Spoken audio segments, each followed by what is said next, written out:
Hi hello నమస్తే welcome to Q News. నేను మీ సిద్ధంగా సుదర్శన్. ఇక తొలి దశ తెలంగాణ ఉద్యమానికి ఊపిరిలుదినటువంటి మహనీయుడు ఆయన. మరి దశ తెలంగాణ ఉద్యమ పోరాటానికి ఆజ్యం పోసినటువంటి గొప్ప మహానుభావుడు. తెలంగాణ ఉద్యమానికి అటు నిజాం నిరంకుశత్వానికి వ్యతిరేకంగా పోరాడినటువంటి గొప్ప మహనీయుల్లో చెప్పుకోదగ్గ మనిషి కొండా లక్ష్మణ్ బాపూజీ. కొండా లక్ష్మణ్ బాపూజీ అంటే త్యాగానికి మారిపేరు. ఎందుకనంటే ఆయన జీవితం అంతా కూడా మొదటి నుంచి తెలంగాణ కోసం, ఇక్కడ ఉన్నటువంటి ప్రజల కోసం, ఈ ప్రజల బాగోగుల కోసం ఆయన జీవితాన్ని, ఆ జీవితంలో వచ్చినటువంటి పదవులని తృణప్రాయంగా వదులుకున్నటువంటి మహనీయుడు కొండా లక్ష్మణ్ బాపూజీ. ఆయన 1915వ సంవత్సరం సెప్టెంబర్ 27వ తేదీన ఇక్కడ కొమరంభీం ఆసిఫాబాద్ జిల్లా వాంకిడి గ్రామంలో జన్మించారు. అయితే అప్పటి నుంచి అక్కడ ఉంటూ ఆ తర్వాత మొదటగా భారతదేశంలో మొట్టమొదటి ఎన్నికలు జరిగినప్పుడు ఇక్కడ 1952లో అసెంబ్లీకి అక్కడ ఆసిఫాబాద్ నుంచే ఎన్నికయ్యారు కొండా లక్ష్మణ్ బాపూజీ. ఆ తర్వాత 1957లో 52 నుంచి 57 వరకు అక్కడ ఎమ్మెల్యేగా కొనసాగి 57లో అక్కడ ఆసిఫాబాద్కు నియోజకవర్గం ఎస్సీ నియోజకవర్గం అంటే వెళ్ళిపోవడంతో దాంతో ఇక్కడ భువనగిరి అంటే అప్పుడు చిన్న కొండూరు నుంచి ఎమ్మెల్యేగా కంటెస్ట్ చేసి అక్కడి నుంచి గెలుపొంది మళ్ళీ అసెంబ్లీలో అడుగుపెట్టారు. అయితే దానికి కారణం ఉంది. ఎందుకంటే ఇక్కడ భువనగిరికి పరిసర ప్రాంతంలో పద్మశాలీలు అత్యధికంగా ఉంటారు.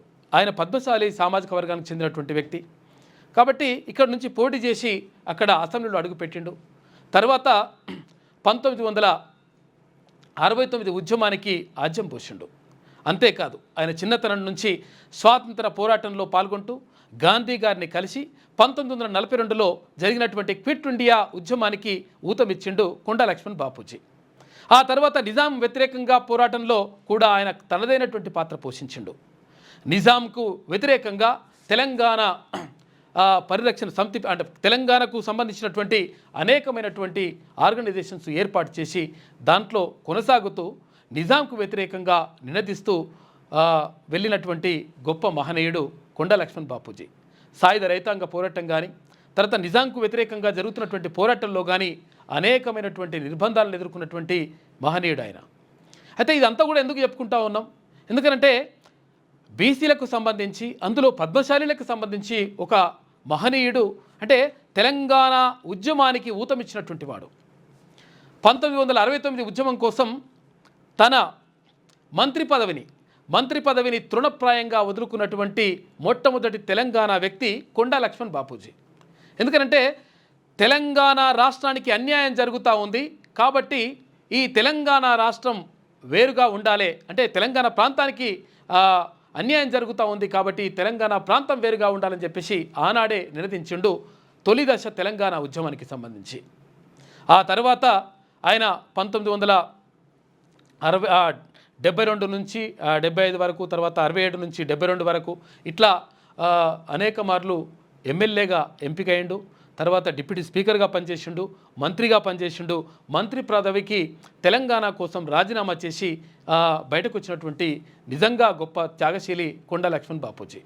అంతేకాదు మలిదశ తెలంగాణ ఉద్యమానికి సంబంధించి తన ఇంటిని జలదృశ్యంలో ఉన్నటువంటి హైదరాబాద్ ఇక్కడ హుస్సేన్ సాగర్ దగ్గర ఉన్నటువంటి జలదృశ్యంలో ఉన్నటువంటి ఆయన సొంత ఇంటిని టీఆర్ఎస్ కార్యాలయం కోసం ఉచితంగా ఇచ్చేసినటువంటి మహనీయుడు ఆయన. కాబట్టి తెలంగాణకు సంబంధించి తెలంగాణ గురించి మాట్లాడుకోవాల్సి వస్తే తెలంగాణకు సంబంధించి ఏదైనా విషయం మాట్లాడుకోవాల్సి వస్తే కొండా లక్ష్మణ్ బాపూజీ త్యాగాలను స్మరించుకోవాల్సినటువంటి అవసరం 100% ఉంటుంది. ఎందుకనంటే ఆయన ఎప్పుడు కూడా ప్రజల పక్షాన నిలిచిండు. తర్వాత ముఖ్యమంత్రి కావాల్సినటువంటి వ్యక్తి. అయితే ముఖ్యమంత్రికి కావాల్సినటువంటి అన్ని అర్హతలు ఉన్నప్పటికీ అయితే అగ్రకుల ఆధిపత్యంతో ఆయన ముఖ్యమంత్రి కాలేకపోయిందనేటువంటిది చరిత్రకారులు చెప్తున్నటువంటి వాస్తవం. ఎందుకనంటే ఇక్కడ రకరకాలుగా అన్యాయం జరుగుతూ ఉంది. అటు ఆంధ్ర దోపిడీతో తెలంగాణ అన్యాయానికి గురైపోయిందని పోరాటం చేసిండు. అంతకుముందు నిజాంకు వ్యతిరేకంగా పోరాటం చేసిండు. అంతకుముందు బ్రిటిష్ వాళ్ళకు వ్యతిరేకంగా పోరాటం చేసిండు. క్విట్ ఇండియా ఉద్యమంలో పాల్గొన్నాడు. ఇట్లా ప్రతి దశలోనూ కూడా కొండా లక్ష్మణ్ బాపూజీ ప్రజల కోసమే పనిచేసిండు. ప్రజల శ్రేయస్సు కోసమే ఆయన మొత్తం కూడా పరితపించిండు. కాబట్టి కొండా లక్ష్మణ్ బాపూజీకి సంబంధించి ఆ తర్వాత అంటే 2012 సెప్టెంబర్ 21వ తేదీన కొండా లక్ష్మణ్ బాపూజీ పరమపదించిండు. అయితే ఆ కార్యక్రమానికి ఎందుకంటే టీఆర్ఎస్ పార్టీ అప్పుడు ఉన్నటువంటి టీఆర్ఎస్ పార్టీ కోసం తన సొంత ఇంటిని అక్కడ పార్టీ కార్యాలయంగా ఇచ్చేసినటువంటి మహనీయుడు ఆయన. అయితే కేసీఆర్ అప్పుడు ఈయన కొండా లక్ష్మణ్ బాపూజీ చనిపోతే కేసీఆర్ అప్పుడు ఢిల్లీలో ఉన్నాడు. ఢిల్లీ నుంచి వచ్చి కనీసం చివరి చూపైనా కూడా చూడలేదు కొండా లక్ష్మణ్ బాపూజీకి సంబంధించి.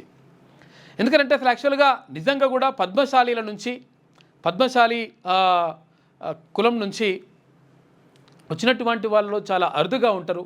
తర్వాత చాలామంది మహనీయులు గొప్ప వాళ్ళు ఉన్నప్పటికీ వాళ్ళు అంటే బయట సమాజానికి పెద్దగా ప్రచారం చేసుకోలేక తర్వాత బయట సమాజానికి తమ చేసినటువంటి త్యాగాలను చెప్పలేకపోయినటువంటి వాస్తవం కూడా తెలుసుకోవాల్సిన అవసరం ఉంది.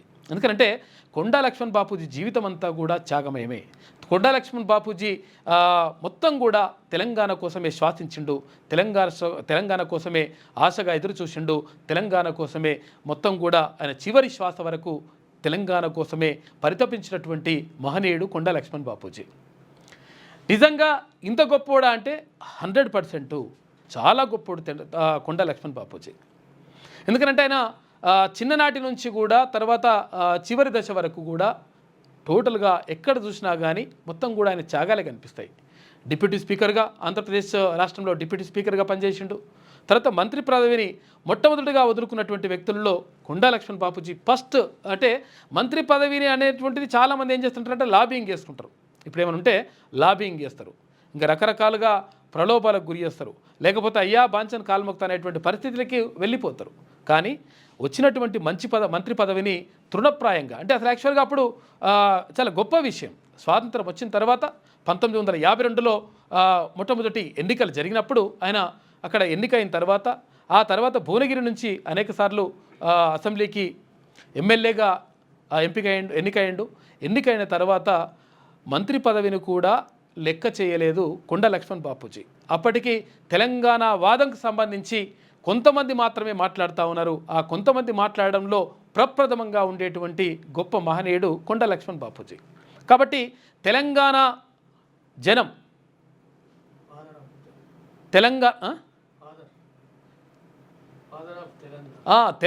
జనం ఎప్పుడు కూడా చిరస్మరణీయుడుగా ప్రాతస్మరణీయుడుగా ఉదయం లేచి తలుచుకోవాల్సినటువంటి గొప్ప వ్యక్తి ఆయన కొండా లక్ష్మణ్ బాపూజీ. అందుకని ఫాదర్ ఆఫ్ తెలంగాణ అని చెప్పేసి కొండా లక్ష్మణ్ బాపూజీని చెప్పుకోవాలి. ఎందుకంటే తెలంగాణ జాతి పితగా పేర్కొనదగినటువంటి వ్యక్తుల్లో ప్రప్రథమంగా ఉంటాడు.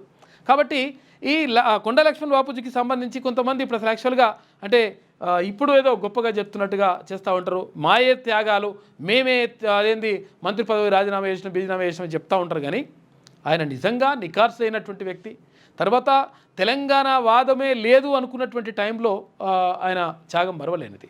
కొంతమంది అగ్రకుల ఆధిపత్య ధోరణిని కూడా తీవ్రంగా నిరసించిండు, తీవ్రంగా వ్యతిరేకించిండు.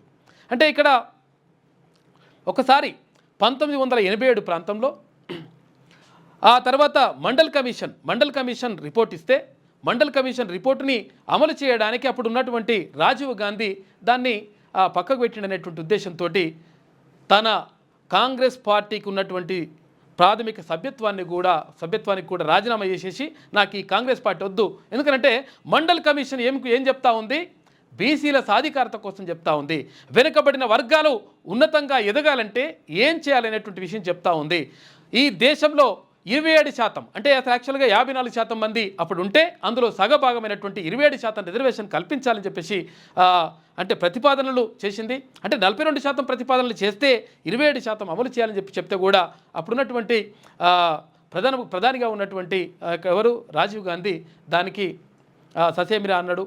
అంటే దీంతో అంటే మండల్ కమిషన్ ఇచ్చినటువంటి నివేదికను ఎందుకు అమలు చేయరు, దీన్ని ఎందుకు మీరు వ్యతిరేకిస్తూ ఉన్నారు? మీరు వ్యతిరేకిస్తున్నారు కాబట్టి అంటే మీరు వ్యతిరేకిస్తున్నారు కాబట్టి ఈ అణగారిన వర్గాలకు, ఈ అట్టడుగు వర్గాలకు, ఇక్కడ వెనుకబడినటువంటి ఈ బీసీలకు అన్యాయం జరిగిపోతూ ఉంది. కాబట్టి నేను ఈ పార్టీలో ఉండాల్సినటువంటి అవసరం లేదు అని చెప్పేసి ప్రాథమిక సభ్యత్వానికి కూడా రాజీనామా చేసేసి అక్కడ ముఖాన కొట్టేసి వచ్చేసిండు కొండా లక్ష్మణ్ బాపూజీ. ఆయన ఎప్పుడు చూసినా కానీ, అంటే ఇప్పుడు మనము ప్రతి ఘట్టంలో కూడా, అంటే ప్రతి జీవితంలో తన జీవితంలోని ప్రతి ఘట్టంలో కూడా త్యాగమే కనిపిస్తుంది. తర్వాత అణగారిన వర్గాల కోసం, ఎవరైతే ఆయన వచ్చినటువంటి వర్గాలు ఏవైతే ఉన్నాయో బీసీల కోసం ఎప్పుడు కూడా పోరాటం చేసినటువంటి ప్రతిమనే కనిపిస్తుంది. తర్వాత త్యాగాల జీవితమే కనిపిస్తుంది. ఎందుకంటే చాలామంది ఏం చేస్తుంటారు అంటే వాళ్ళ దగ్గర గొప్ప మెప్పు పొందాలని కానీ, లేకపోతే ఇంకా గొప్పగా మెహర్బానీ పొందాలని కానీ, ఇంకా లేకపోతే గొప్ప పదవులు పొందాలని కానీ చెప్పేసి వాళ్ళని పొగడతలతోటో లేకపోతే డబ్బా కార్యక్రమం ఇవంటి కూడా చేపడతారు. కానీ కొండా లక్ష్మణ్ బాపూజీ ఎప్పుడు కూడా అట్లా చేయలేదు. ఎందుకంటే ముక్కుసూటిగా ఉండేటువంటి వ్యక్తిత్వం ఆయనది. ఎందుకంటే ఉన్నది ఉన్నట్టుగా మాట్లాడతాడు. కాబట్టి ఎక్కడ కూడా ప్రలోభాలకు తలొగ్గకుండా, తర్వాత ఈ రాష్ట్రానికి, ఆంధ్రప్రదేశ్ ఉమ్మడి రాష్ట్రానికి ముఖ్యమంత్రి కావాల్సినటువంటి వ్యక్తి. కొన్ని సామాజిక అగ్రకుల సామాజిక వర్గాలు ఆయనని అణిచివేయడంతో, తర్వాత రకరకాలుగా ఇబ్బందులు పెట్టడంతో ఆయన ముఖ్యమంత్రి కూడా కాలేకపోయినటువంటిది చరిత్రకారులు చెప్తున్నటువంటి మాట. కాబట్టి కొండా లక్ష్మణ్ బాపూజీ అంటే ఈ తెలంగాణ రాష్ట్రానికి జాతిపితగా చెప్పుకోవాల్సినటువంటి మహనీయుల్లో ప్రప్రథముడుగా మనం చెప్పుకోవచ్చు. ఎందుకంటే కాబట్టి ఆయన కొండా లక్ష్మణ్ బాపూజీ ఇంత గొప్పోడా, కొండా లక్ష్మణ్ బాపూజీ తెలంగాణ సమాజం ఎక్కడుంచుకోవాలంటే 100% గుండెల్లో పెట్టుకోవాలి. ప్రాతస్మరణీయుడిగా ఉదయం లేచినప్పుడు తలుచుకోవాల్సినటువంటి గొప్ప మహనీయుడు కొండా లక్ష్మణ్ బాపూజీ. ఇక్కడ బీసీల కోసం, తర్వాత ఇక్కడ తెలంగాణ ప్రజల కోసం, తెలంగాణ అస్తిత్వం కోసం, తెలంగాణ రాష్ట్ర సాధన కోసం తొలి దశ మలి దశ 2 ఉద్యమాల్లో పోరాటం చేసి మొత్తం తెలంగాణ సమాజానికి ఆదర్శంగా నిలిచినటువంటి గొప్ప మహనీయుడు కొండా లక్ష్మణ్ బాపూజీ. కాబట్టి ఆయన ఎప్పుడూ ప్రాతస్మరణీయుడే. ఎప్పుడు కూడా ఆయనని తలుచుకోవాల్సినటువంటి బాధ్యత, తలుచుకోవాల్సినటువంటి అవసరం తెలంగాణ సమాజానికి ఎప్పుడూ ఉంటుంది. అందుకే ఆయన కొండా లక్ష్మణ్ బాపూజీకి ఘనంగా నివాళులు అర్పిద్దాం. ఎందుకంటే కొండా లక్ష్మణ్ బాపూజీ అంటే ప్రజల మనిషి, తెలంగాణ ప్రజల మనిషి, తెలంగాణ మట్టి వాసన ఉన్నటువంటి మహనీయుడు ఆయన. అందుకే ఆయన గొప్పతనం ఇంత అంత అని చెప్పడం మాత్రం కాదు, ఇంకా ఎంత చెప్పినా తక్కువే అవుతుంది. కాబట్టి అది కొండా లక్ష్మణ్ బాపూజీ జీవితం అంటే.